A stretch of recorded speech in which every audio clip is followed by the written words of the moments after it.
오늘 이 시간 함께 읽을 하나님의 말씀 열왕기상 19장 1절에서 8절까지의 말씀입니다.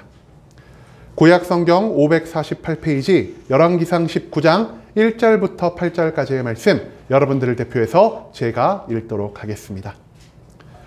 열왕기상 19장 1절 말씀부터 읽도록 하겠습니다. 아합이 엘리야가 행한 모든 일과 그가 어떻게 모든 선지자를 칼로 죽였는지를 이세벨에게 말하니, 이세벨이 사신을 엘리야에게 보내어 이르되, 내가 내일 이맘때에는 반드시 내 생명을 저 사람들 중 한 사람의 생명과 같게 하리라. 그렇게 하지 아니하면 신들이 내게 벌 위에 벌을 내림이 마땅하니라 한지라.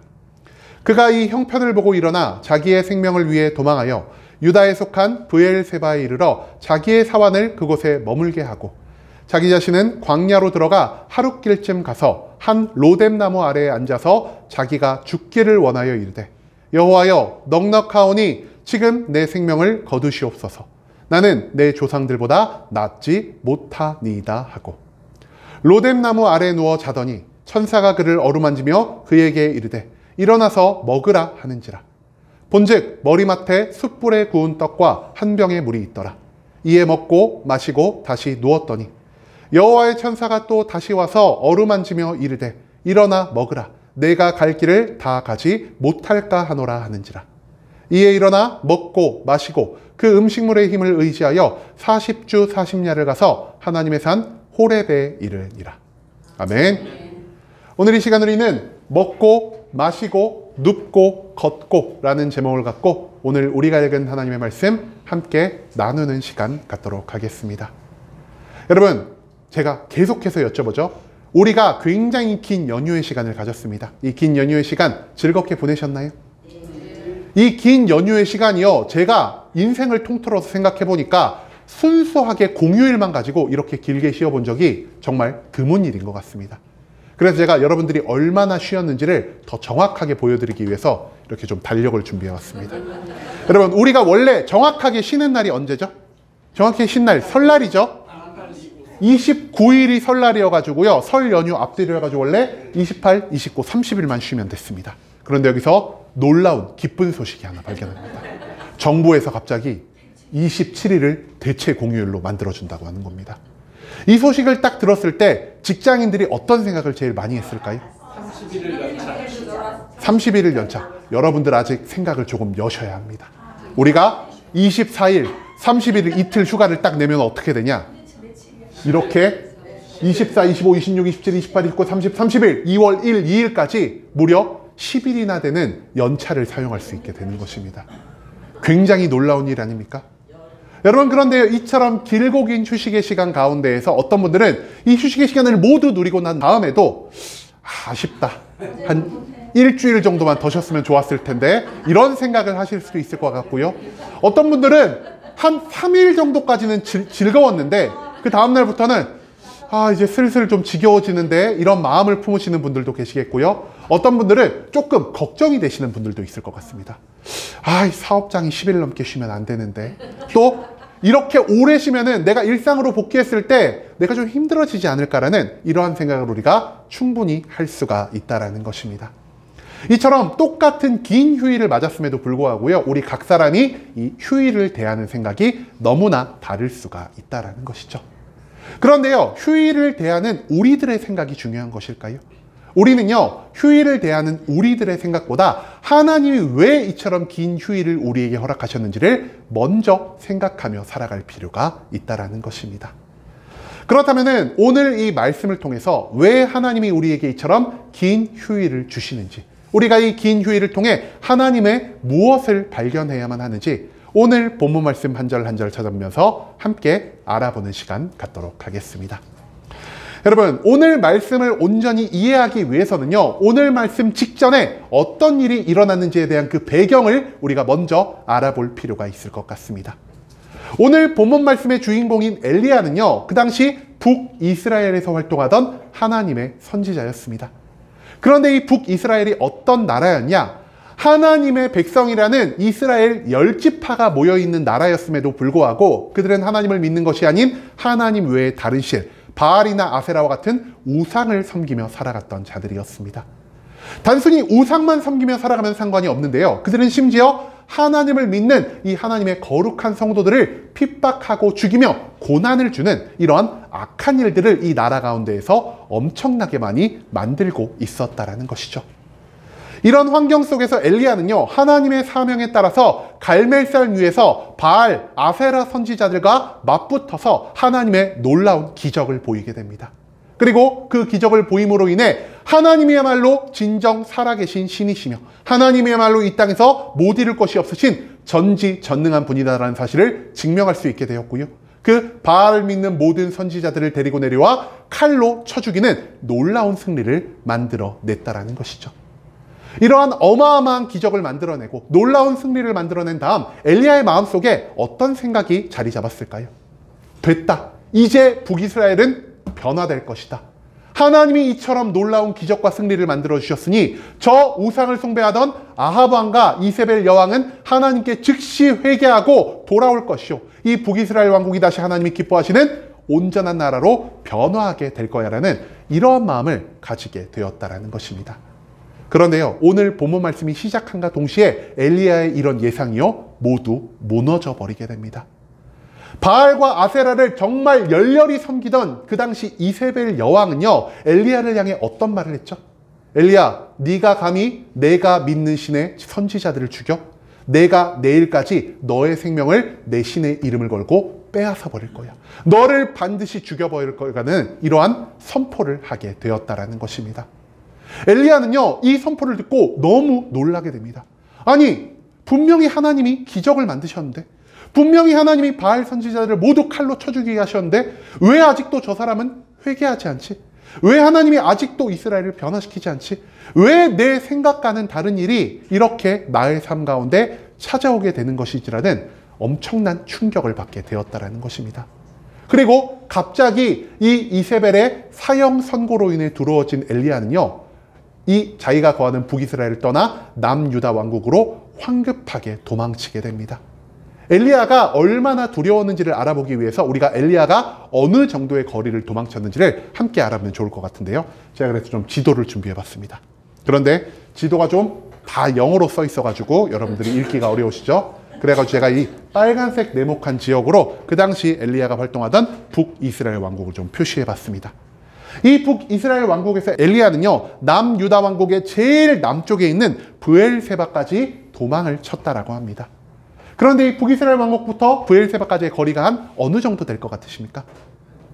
대략 160km 정도라고 합니다. 오늘날로 치면은 서울에서 대전까지 걸어서 걷는 길이가 한 이 정도의 거리가 된다라고 합니다.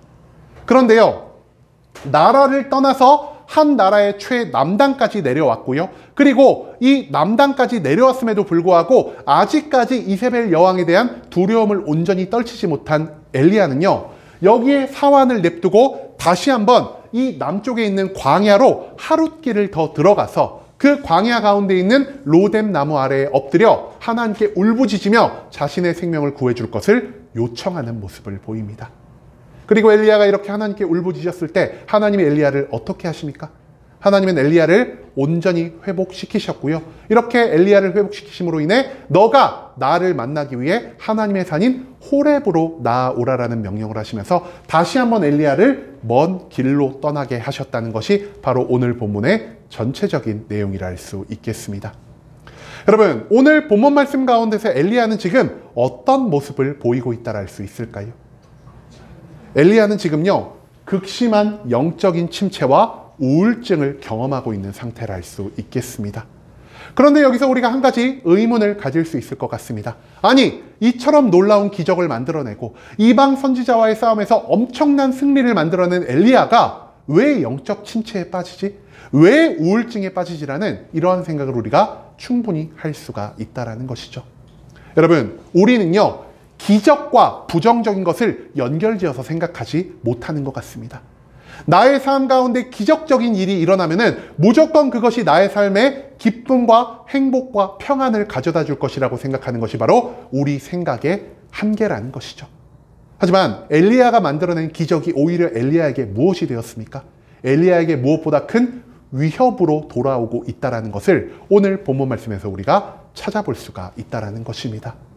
즉 아무리 믿음이 좋은 사람, 아무리 하나님이 주신 능력으로 놀라운 기적을 만들어내고 이 땅 가운데서 엄청난 승리를 만들어낸 사람도요, 내가 알지 못하는 시간과 장소에서 벌어진 어떠한 한 가지 일들로 인해서 일반인보다 못한 믿음, 일반인보다 못한 연약함을 가질 수가 있다는 사실을 우리는 오늘 이 엘리야의 모습을 통해서 발견할 수 있게 된다는 것이죠. 그리고 이처럼 극심한 영적 침체에 빠져, 극심한 우울증에 빠져 하나님 앞에 기도하기 시작한 엘리야는요, 하나님께 어떤 모습을 보이고 있습니까? 엘리야가 가장 먼저 보인 모습은 무엇이냐? 바로 자기 가운데 비교의 마음을 가지게 되었다는 것입니다. 엘리야가 지금 자기와 누구를 비교하고 있죠? 자기와 자기의 조상들을 비교하고 있다는 것입니다. 하나님, 저는 제가 하나님의 모든 것을 온전히 성취하고 제가 기적을 만들어서 제가 제 믿음의 조상들보다 훨씬 더 뛰어난 줄 알았는데 알고 보니 저는 정말 쓸모없는 놈이었습니다. 저는 하나님이 아닌 인간을 두려워하여 이 광야 땅까지 도망쳐 나온 연약하고도 어리석은 자입니다. 그런 제가 어떻게 하나님의 모든 사명을 다시 감당할 수 있겠습니까? 그런 제가 어떻게 하나님이 저를 선지자로 불러주시는 것을 감당할 수 있겠습니까? 라고 말을 하며 이 비교의식으로 인해 지금 엘리야는 지극한 자기 혐오에 빠지게 되었다라는 것입니다. 그리고 이 자기 혐오에 빠져서 엘리야가 하나님께 어떠한 기도를 하게 됩니까? 하나님, 이제 넉넉하오니 저를 죽여주시옵소서라는 기도를 하게 된다는 것입니다. 그런데 진짜 엘리야가 죽고 싶어가지고 하나님께 이런 기도를 한 것일까요? 여러분, 아무리 우울증에 빠지고요, 아무리 영적 침체에 빠진 사람도요, 자기 생명의 중요성을 모두 알고 있습니다. 그럼에도 불구하고 엘리야가 하나님, 차라리 저를 죽여주시옵소서라고 말을 한 이유는요, 하나님, 제가 목숨을 걸고 하나님께 기도하며 나아갑니다. 저의 이런 연약함을, 저의 이런 불쌍함을 하나님이 한 번만 돌아봐 주시면 안 되겠습니까? 라고 하나님께 고백하는 이 목숨을 건 구원의 요청이었다는 사실을 우리가 한 번 더 생각해 볼 필요가 있다는 것이죠. 그런데요, 목숨을 걸고 하나님께 구원을 요청했다는 것은 동시에 무엇을 의미하는 것일까요? 바로 엘리야가 지금 그 어느 때보다 나의 삶 가운데에서 가장 극심한 절망과 공포에 빠졌다는 것을 역설적으로 증명할 수 있는 기도가 된다라는 것입니다. 여러분, 엘리야가 이렇게 하나님께 온 마음을 다해서 정말 간절하게 기도했을 때 우리는 하나님이 엘리야의 기도에 어떻게 반응하실 거라고 생각할 수가 있을까요? 우리는 크게 두 가지 경우로 생각할 수가 있을 것 같습니다. 첫 번째, 하나님이 이처럼 간절하게 기도하는 엘리야에게 자기의 모습을 딱 드러내시고 놀라운 하나님의 능력을 다시 한번 보이심으로 엘리야야, 두려워하지 마라. 내가 너와 함께 있어. 내가 이렇게 능력 있는 자야라는 이런 것을 보여주실 것을 우리는 충분히 생각해 볼 수 있을 것 같습니다. 또 한 가지, 이처럼 하나님께 온 마음을 다해 목숨을 걸고 기도하러 나온 엘리야에게 하나님은 엘리야야, 걱정하지 마. 내가 너에게 구원을 내려줄 거야. 내가 너를 축복할 거야. 내가 너에게 다시 능력을 부어주어서 너가 못할 일이 없게 만들어줄 거야 라는 이 확실한 언약의 약속을 해주실 것을 우리가 충분히 생각해 볼 수가 있다는 것이죠. 그런데 오늘 말씀 가운데서 하나님 어떤 모습 보이십니까? 우리가 생각한 것처럼 엘리야에게 하나님이 자기 자신을 보이셨습니까? 놀라운 기적을 광야 가운데서 행하셨습니까? 아니면은 언제, 어디서, 어떻게 너에게 구원을, 축복을, 능력을 줄 것인지 이 명확한 약속의 말씀을 남겨주셨습니까? 하나님은요, 우리가 예상한 이 모든 것대로 행동하지 않으셨고 반응하지 않으셨다라는 사실을 우리는 오늘 말씀 가운데에서 찾아볼 수 있게 된다라는 것이죠. 하나님은요, 단지 그저 조용하게 엘리야와 함께 하시며 자기가 엘리야를 위해 할 수 있는 모든 것들을 꾸준히 하고 계신다라는 사실을 오늘 본문 말씀은 우리에게 알려주고 있다라는 것입니다. 그렇다면 하나님은 과연 엘리야에게 어떠한 일을 행하여 주셨을까요? 가장 먼저 성경은요, 하나님이 천사를 보내어 엘리야를 위로하셨다라고 기록하고 있습니다. 정확하게 말을 하면요, 하나님이 보낸 천사가 엘리야를 찾아와 그와 함께하며 그를 어루만짐으로 그를 위로했다라고 성경은 기록하고 있다라는 것이죠. 여러분, 그런데요, 하나님은 왜 엘리야에게 능력을 보여주시지도 않고 기적을 보여주시지도 않고 좋은 약속을 하시지도 않고 가장 먼저 천사를 보내어 그를 위로하게 된 것일까요? 그 이유는요, 절망에 빠진 인간은요, 다른 사람의 모든 말을 귀담아 들을 수 있는 힘과 능력이 없어지기 때문이라는 것입니다. 여러분, 진짜 엄청난 절망에 빠진 사람에게 가서 위로할 때 우리가 야, 괜찮아, 너 이것도 남았고 너에겐 이런 능력도 있고 넌 앞으로 이것도 할 수 있잖아 라고 이렇게 위로를 한들 그 사람이 우리의 위로를 온전히 들을까요? 그 사람이요, 우리의 위로를 듣지 않는다라는 것입니다.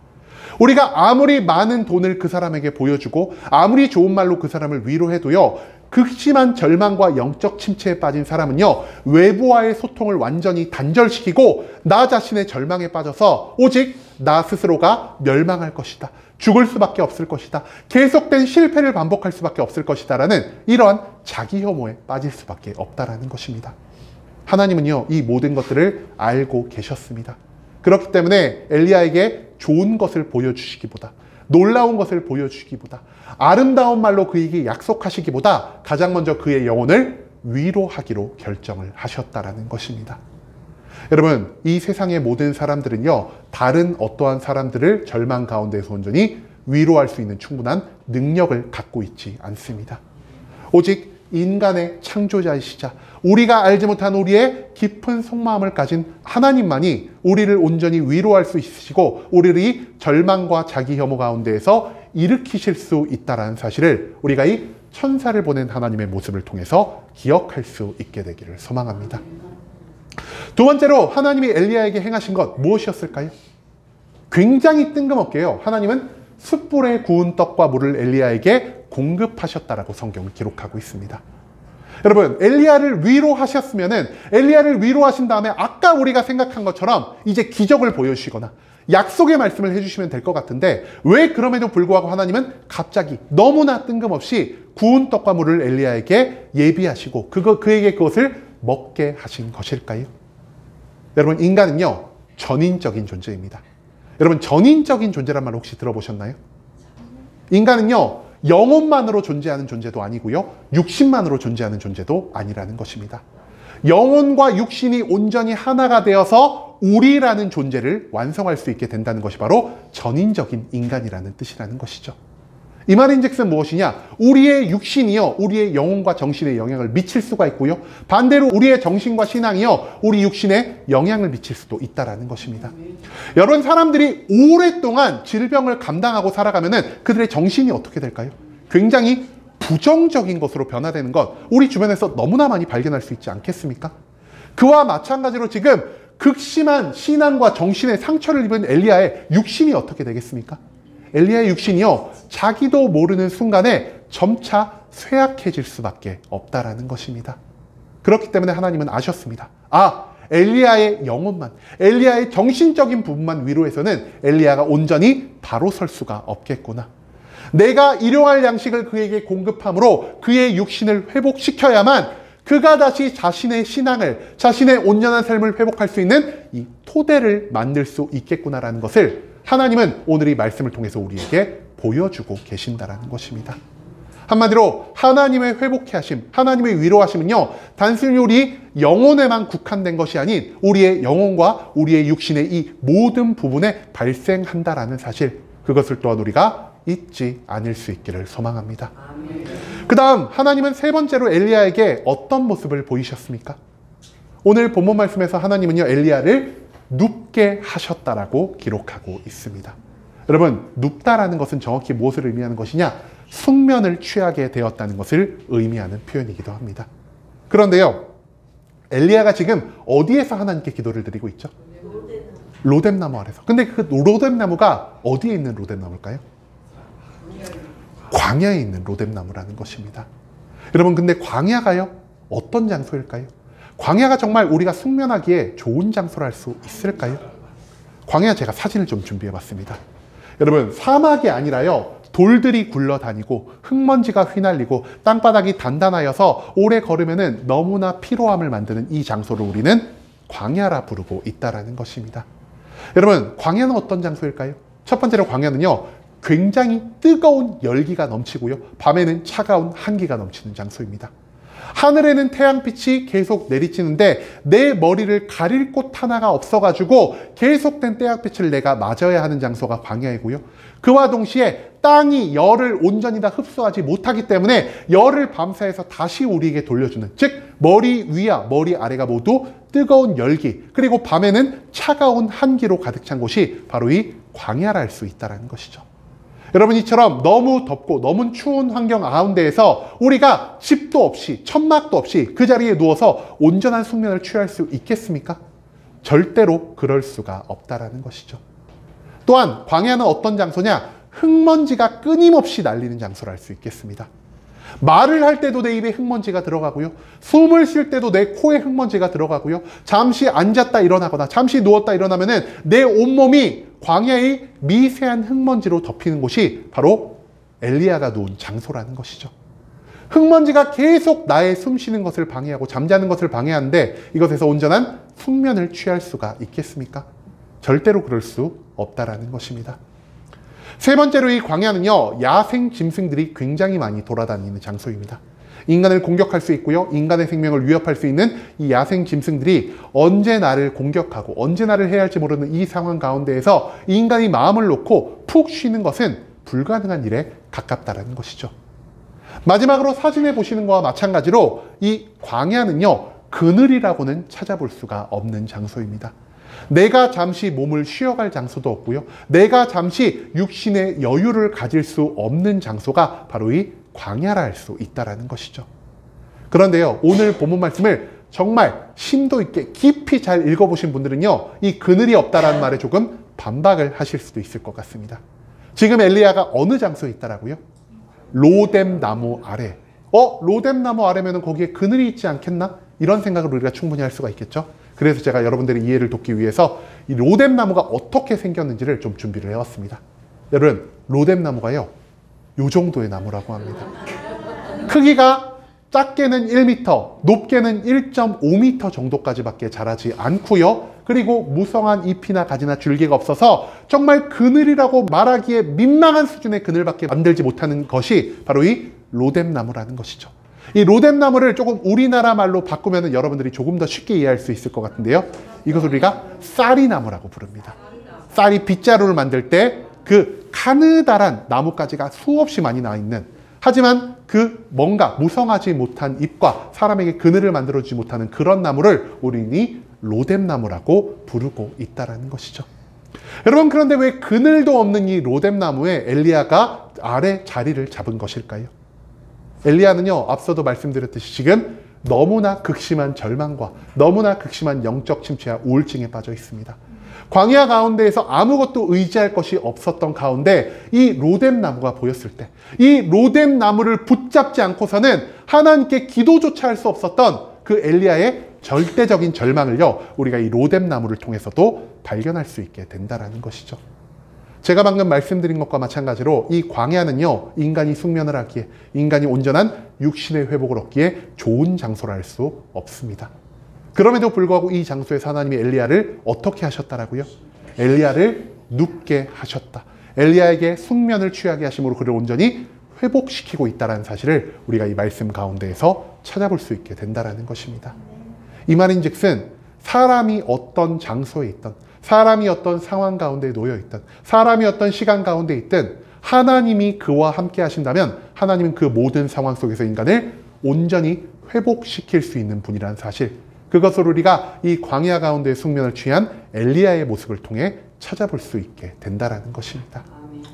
마지막으로 이 모든 것을 마치신 뒤 하나님이 엘리야에게 어떤 것을 하셨을까요? 굉장히 뜬금없이 하나님은 엘리야를 앞으로 걷게 하셨다라고 성경 기록하고 있습니다. 왜 이처럼 먹이시고 마시게 하시고 눕게 하시고 위로하신 다음 하나님은 엘리야를 다시 걸을 수 있게 만들어 주신 것일까요? 여러분, 우리가 이것을 한번 생각해 볼 필요가 있습니다. 한번 어마어마한 실패를 감당했다가 다시 일상생활로 회복을 맞이한 사람들은 과거의 공포, 이 과거의 트라우마를 온전히 극복했다라고 할 수 있을까요? 극복하지 못했다라고 할 수 있을까요?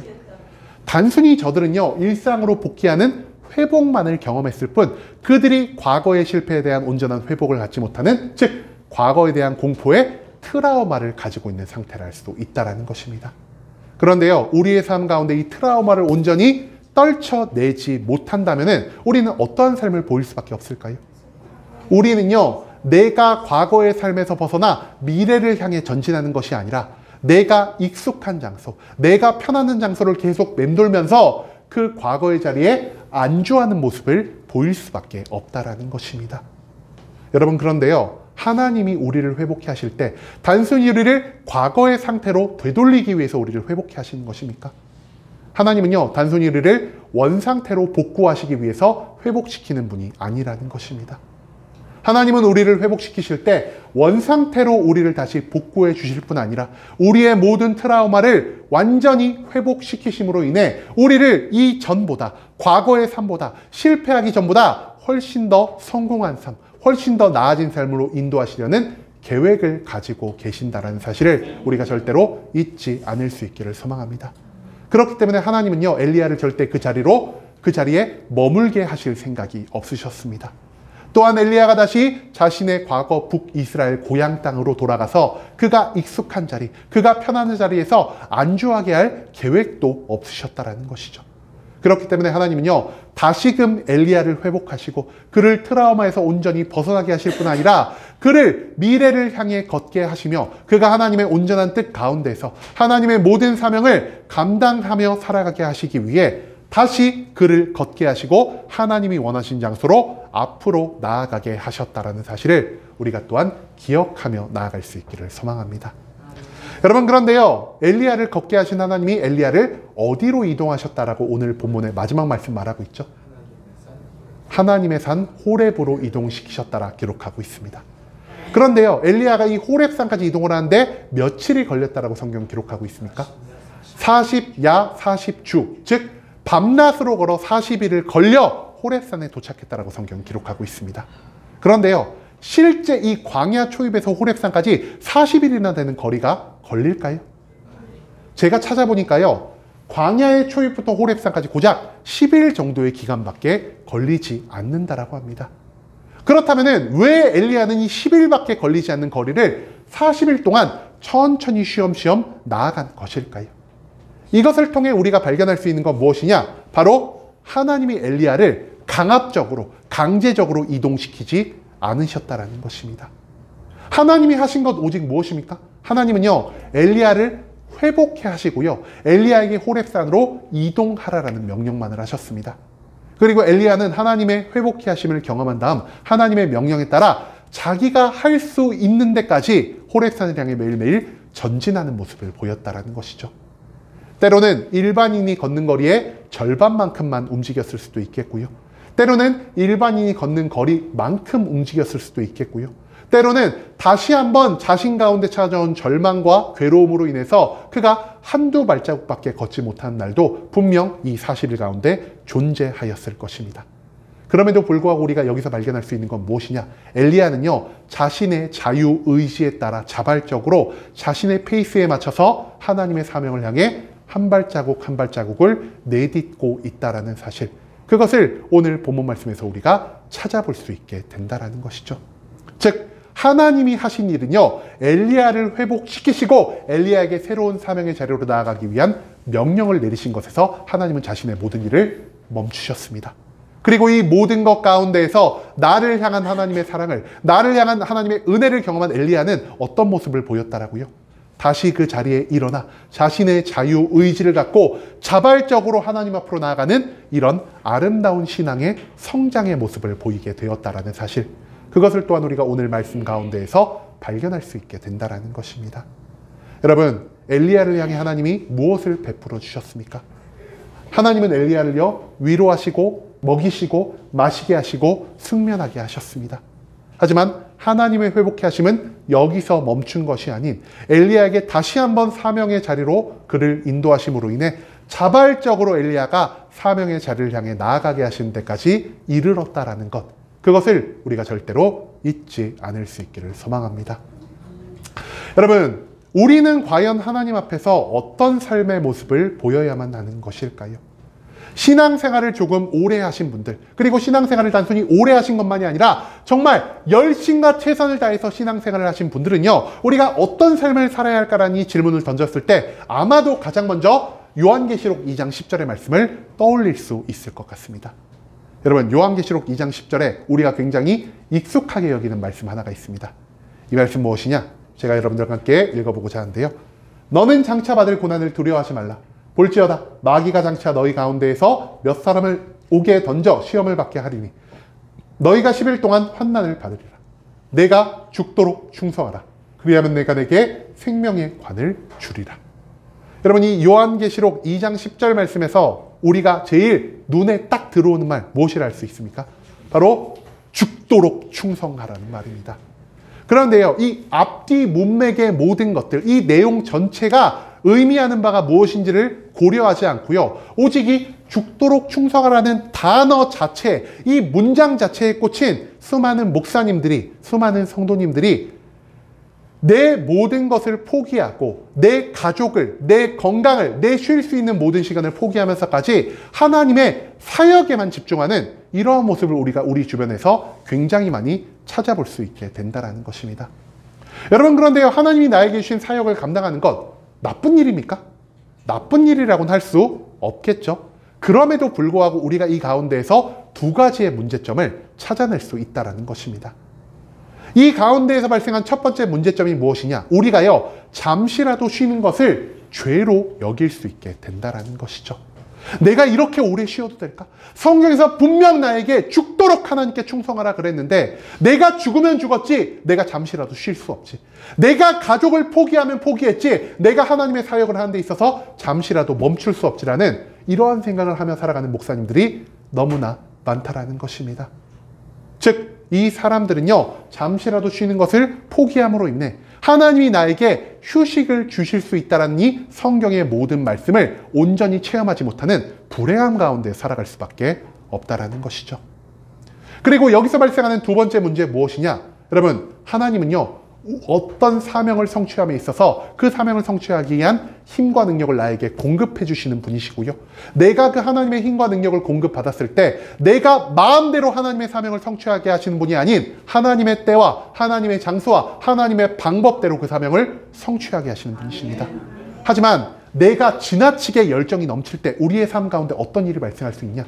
하나님의 능력이 아니라 하나님의 때와 하나님의 장소와 하나님의 방법이 아니라 오직 나의 힘과 능력으로, 나의 노력과 나의 시간 투자를 통해서 내 스스로가 하나님이 기뻐하실 거라고 생각하는 그 모든 일들을 성취하는 이 교만의 마음을 가질 수 있게 된다는 사실, 그것을 또한 우리가 생각해 볼 필요가 있다는 것이죠. 쉬는 것을 죄악으로 여기고요, 나의 힘과 능력으로 하나님을 기쁘시게 할 수 있다고 생각하는 이 교만을 가진 사람들은요, 결국 이 인생 가운데서 과로를 반복할 수밖에 없을 것이요, 이 과로가 우리의 삶에서 누적되고 누적되다 보면은 하나님이 우리에게 주신 사명을 온전히 성취하기 전 내가 탈진할 수밖에 없다는 사실을 우리가 한 번 더 생각해 볼 필요가 있다는 것입니다. 여러분, 그렇다면은 하나님은 어떤 분이라 할 수 있으실까요? 하나님은요, 사명을 위해서 우리를 혹사시키는 분이 절대로 아니라는 것입니다. 즉, 하나님이 우리를 창조하실 때 단순히 우리를 사명 성취를 위한 도구로서만 사용하기 위해, 우리를 사명 성취를 위한 노예로서만 사용하기 위해 우리를 창조하신 게 아니라는 사실을 우리가 절대로 잊지 말아야 한다는 것입니다. 여러분, 하나님은 그럼에도 불구하고 우리를 사명의 자리로 인도하고 계십니다. 왜냐? 이 사명의 성취를 통해 우리에게 공급하신 하나님의 능력을 경험함으로, 우리를 인도하시는 하나님의 때와 하나님의 장소와 하나님의 방법을 경험함으로 인해 우리는 이 사명의 성취 가운데에서 하나님과 온전한 사랑의 관계를 완성할 수 있게 된다는 것입니다. 또한 하나님은 사명을 성취하게 하심으로 이 사명 성취를 통해 발생한 모든 기쁨과 영광 가운데 우리를 참여하게 하실 계획을 가지고 우리를 사명의 자리로 인도하고 계신다는 것을 우리가 또한 기억할 수 있기를 소망합니다. 한마디로 사명 성취를 하는 것은요, 오직 하나님의 기쁨만을 위한 것이 아닌 하나님과 나 모두의 기쁨을 위한 것임을 우리가 잊지 말아야 한다는 것입니다. 그리고 하나님은요, 이 온전한 사명의 성취를 위해 때때로 우리에게 길고 긴 쉼을 허락하기도 하시는 분이십니다. 그리고 우리는 쉼 가운데에서 우리를 향한 하나님의 은혜와 사랑을 경험해야만 할 것이고요. 이 은혜와 사랑을 경험함을 통해 이 세상의 다른 신들과는 달리 하나님은 나를 도구로서만 생각하는 분이 아니시구나. 이 세상의 신이라고 불리는 다른 모든 신들과는 달리 하나님은 나를 노예로 부리시는 분이 아니라는 사실을 온전히 깨달을 수 있게 된다는 것입니다. 긴 휴일을 가지면서 우리가 그 가운데서 발견해야 하는 것은 무엇이라 할 수 있겠습니까? 하나님은요, 때때로 지치고 낙심한 우리를 위해서 길고 긴 휴식을 허락할 수가 있다는 것입니다. 그리고 휴식을 통해서 우리는 나를 향한 하나님의 사랑과 은혜를 온전히 누릴 수 있게 될 것이고요. 내가 경험한 하나님의 은혜로 인해, 내가 경험한 하나님의 사랑으로 인해 우리는 이 길고 긴 휴식이 끝난 다음 다시 한번 이 사명의 자리 가운데에서 하나님을 위해 열과 성을 다해 일할 수 있게 된다는 사실을 우리가 절대로 잊지 않을 수 있기를 소망합니다. 그런데요, 이 휴식을 조금 다른 방식으로 이해하시는 분이 있는 것 같습니다. 휴식을 통해 어떤 분들은요, 이 휴식이 나의 만족과 유익을 위해서만 사용되어져야만 해. 나의 휴식을 위해서, 내가 그동안 못한 나의 육신의 정욕을 위해서 모두 사용되어져야만 해라는 이러한 생각을 충분히 할 수가 있다는 것이죠. 하지만 오늘 본문 말씀 가운데서 우리가 이 휴식을 통해서 무엇을 가장 먼저 발견해야 한다라고 말씀드렸죠. 우리는 이 휴식을 통해서 하나님의 사랑과 하나님의 은혜를 온전히 체험하는데 그 초점을 맞춰야 한다는 것을 제가 여러분들께 앞서 말씀드렸습니다. 똑같은 휴식을 경험하는데 이 휴식을 받아들이는 다른 삶의 자세가 갖추어졌을 때 이 다른 삶의 자세로 인해서 휴식이 만들어낸 결과값도 완전히 달라질 수 있다는 것을 우리가 생각해 볼 필요가 있는데요. 오직 나의 만족과 유익을 위해 휴식을 대한 사람은요, 이 휴식을 통해서 오직 나태함을 얻을 수밖에 없을 것이요. 내가 이 휴식을 통해서 더욱 나아진 삶을 추구하는 것이 아니라 내가 익숙했던 자리, 내가 편안했던 자리를 계속 맴도는 삶에 안주하는 모습만을 보일 수밖에 없다는 사실을 우리가 절대로 잊지 않을 수 있기를 소망합니다. 하지만 이 휴식 가운데에서 하나님의 사랑과 은혜를 온전히 체험하며 하나님이 나를 이만큼 사랑하시는구나, 하나님이 나를 사랑하시기 때문에 이처럼 길고 긴 휴식을 때때로 허락해 주실 수 있구나라는 것을 깨달은 자들은요, 이 휴식이 끝난 다음 나의 자유의지를 하나님께 모두 바쳐드림으로 자발적으로 하나님의 사명의 자리를 향해 전진할 수 있는 모습을 보이게 된다는 사실을 우리가 절대로 잊지 않을 수 있기를 소망합니다. 그렇기 때문에 우리는요, 단순히 우리의 만족과 유익을 위해 이 휴식을 사용하는 것이 아닌 오직 휴식 가운데에서 나를 향한 하나님의 사랑과 은혜를 반드시 체험하며 나아가야 한다는 것, 그것을 오늘 본문 말씀은 우리에게 알려주고 있다는 것입니다. 여러분, 이제는 우리가 휴식 가운데에서도 존재하는 하나님의 뜻을 기억하며 살아갑시다. 휴식은 단순히 우리의 만족과 유익을 위해서 주어진 것이 아닌 우리를 향한 하나님의 사랑과 은혜를 더욱 깊이 느낄 수 있게 해주는 시간이라는 사실을 오늘 본문 말씀은 우리에게 알려주고 있습니다. 나는 도구가 아닌 사랑을 위한 대상으로 여기시는 하나님을 기억하며 휴식을 통해 하나님의 사랑을 깨닫고 그 사랑을 통해 매일매일 하나님의 사명의 자리를 향해 나아갈 수 있는 순복음 함께하는 교회 모든 성도님들이 될 수 있길 간절한 마음으로 소망하겠습니다.